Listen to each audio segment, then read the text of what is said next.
All right, so it's been 35 years since one of the most action-packed fights in middleweight history, Marvin Hagler's knockout win over Thomas Hearns, a fight highlighted by an insane first round that ranks among the best rounds in boxing history. Sergio, the Hagler, Hearns, Leonard, Duran era was a golden era in boxing.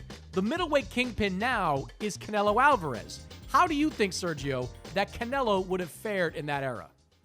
I think he would have fared perfectly. I mean, he has all the features, and he has a unique look and style. I mean, he has a granite chin, he has the power, he has the speed, he knocks out opponents, he's willing to face the best willingly. So that's the 80s, that's the era, that's one of the greatest decades in boxing history. So I think he would have fared perfectly against those names. I mean, can you imagine Canelo Hagler, Canelo Hearns, or Leonard, or any of these great fighters, Duran? I mean, I would love to have seen it, but unfortunately we can't unless you're going to play video games or make them in computerized games like they did in Rocky. Other than that, we have no luck.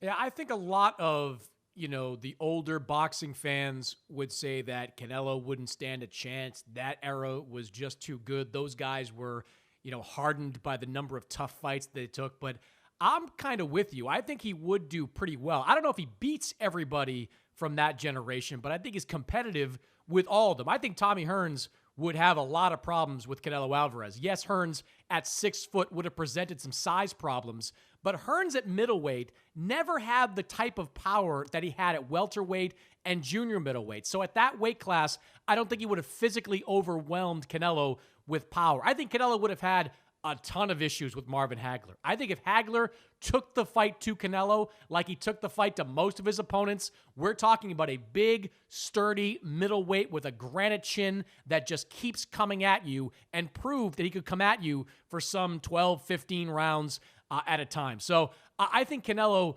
would have been a big favorite over Hearns. Against Hagler, it might have been more difficult than Sugar Ray Leonard. We love Ray Leonard here on Dazn, but would Ray have been strong enough to handle the type of power that Canelo was throwing at him, the type of speed that Canelo had at that weight class? That would have been a tough fight for Ray, too. Of course you're going to bring up Marvin Hagler being the toughest for Canelo. You're from Boston. You're from Massachusetts. No way. Hagler was the same size or maybe just a little shorter than Canelo. They're similar in stature. So was Duran. You're telling me that a 6'2" Tommy Hearns with that wingspan that he had as a reach, that would have given the toughest challenge to fighters like Canelo, to Floyd Mayweather, and any other welterweight in any era. Tommy Hearns, what Leonard did with Tommy Hearns, that was incredible. What Hagler did to Tommy Hearns, that was incredible. But styles make fights. I think out of all those great champions, and let's not forget Wilfredo Benitez. He gets lost in the mix, but he would have been a beast to actually compete with as well.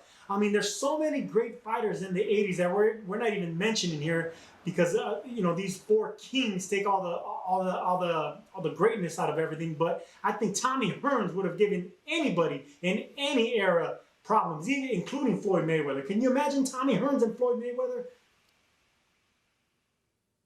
No, not at welterweight. I mean, Tommy Hearns was a wrecking ball at welterweight. I mean, that was his dominant weight class. All I'm saying in the context of Canelo is that Tommy Hearns at 160, 168, even the fight he had at 175, he just wasn't the same type of power puncher. And for a long time, Sergio, you know this, for a long time, Tommy Hearns' career wasn't defined by the number of wins he had, but they were defined by the losses that he had to Sugar Ray and he had to Marvin Hagler. Whenever he stepped up to that level of competition, he wasn't able to win. Now, he had some quality wins later in his career and fought that draw with Sugar Ray. I think it was in 1989. But I don't know. Hearns at middleweight, despite that size advantage, I can see Canelo getting on the inside. I can see Canelo's speed being a problem for him. Canelo has a good enough chin to take some of those power shots from a puncher that's not as big a puncher at that weight class. So I think Canelo would not comfortably beat Hearns, but I think he would be a favorite against Tommy Hearns. I mean, look at what Kovalev did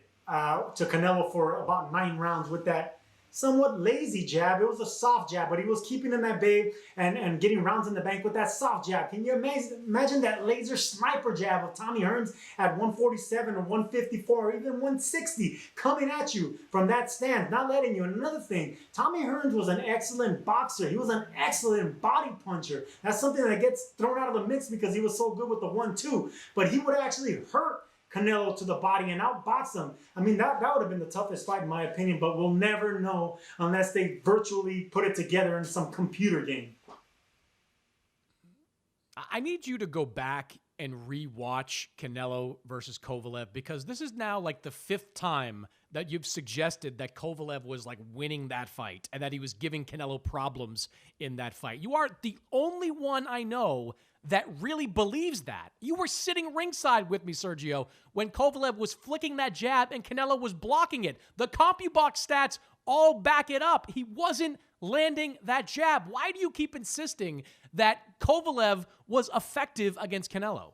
It's not that he was being effective against Canelo. It's that Canelo wasn't really being effective himself. He was being kept at bay with that jab that wasn't landing effectively, but that was keeping him at bay. So if you look at who's following the game plan more, it's going to be Kovalev behind the jab, not committing to the power, not fighting him in the inside, moving around the ring. That's ring generalship. That's following the strategy that Buddy McGriff put together. Don't exchange with Canelo. Don't exchange that 2-1-2 that he was knocking out other fighters with. Don't commit to the power. Fight with discipline. That's what he was doing, and he was doing it great. And in my opinion, I mean, you can't decisively say that he was winning rounds, but Canelo wasn't either.